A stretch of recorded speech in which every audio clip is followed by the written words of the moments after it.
السلام عليكم.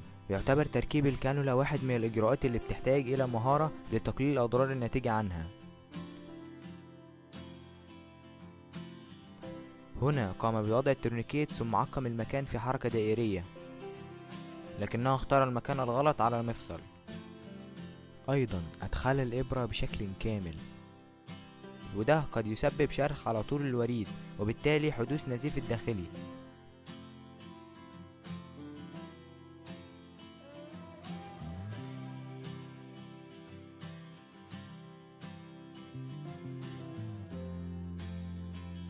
أما هنا وضع الأدوات على سطح غير معقم، حيث يجب وضعها على ورق معقم أو منديل نظيف.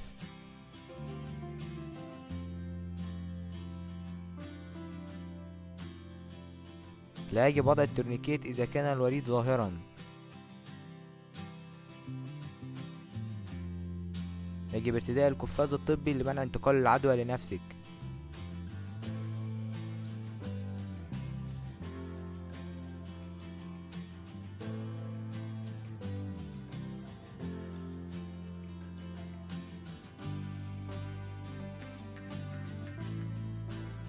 تعقيم المكان بفركه بمساحة كحولية في حركة دائرية.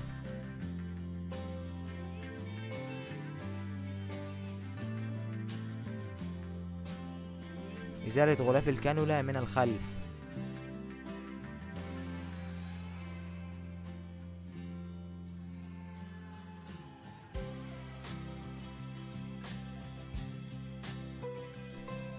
يفضل مسكها هكذا.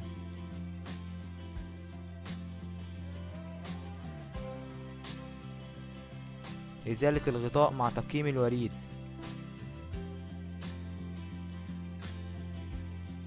يد المريض يجب وضعها على سطح ثابت نظيف. شد الجلد هكذا لجعل الوريد مستقيما، وبعدين حقن طرف الإبرة بزاوية من 10 ل 15 درجة. يفضل استعمال هذا الإصبع كدعامة لتثبيت زاوية الدخول. عند رؤية دم في الإبرة أدخل القسطرة وأخرج الإبرة.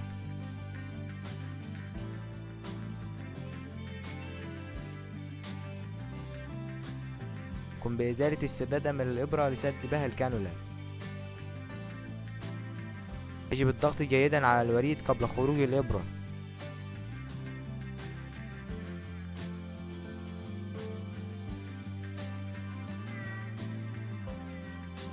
حدوث نزيف بسبب اليد الغير ثابتة وغياب القطن أسفل الكانولا.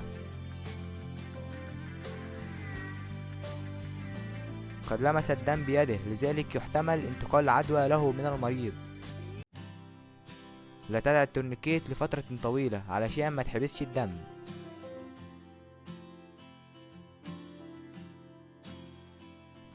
يفضل اختبار الكانولا بسلاين قبل لصقها.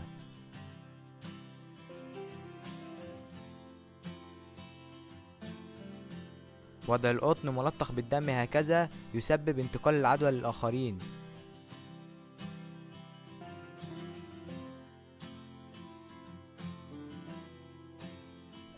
يجب تثبيت الكانولا على سطح ثابت وبلطف.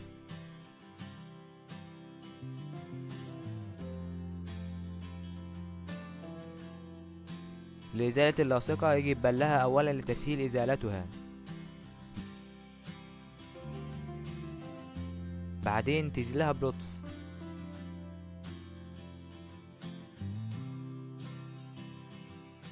لازم تستخدم قطن نظيف عند إزالتها.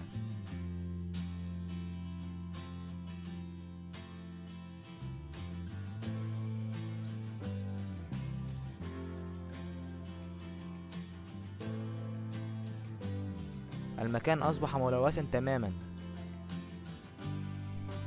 هنا قام بتعقيم المكان بحركة دائرية، لكنه استخدم يده كبديل للتورنيكيت، لكنه غير كافي وربما يسبب الألم.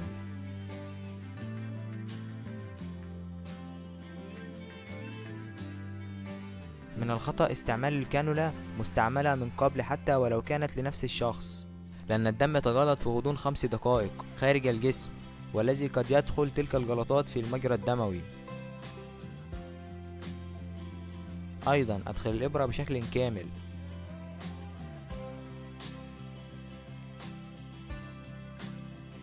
بعدين سحب الإبرة بدون خروج دم، وده بيشير إلى أن القسطرة ربما لم تدخل الوريد.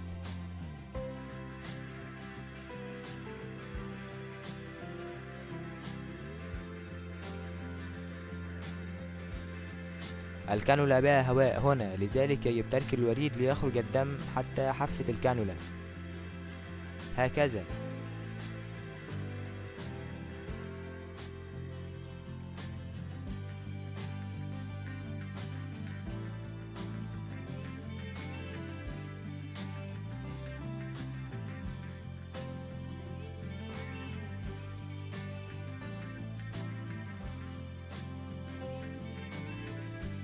أيضا يجب تفريغ الهواء الموجود في الأنبوب.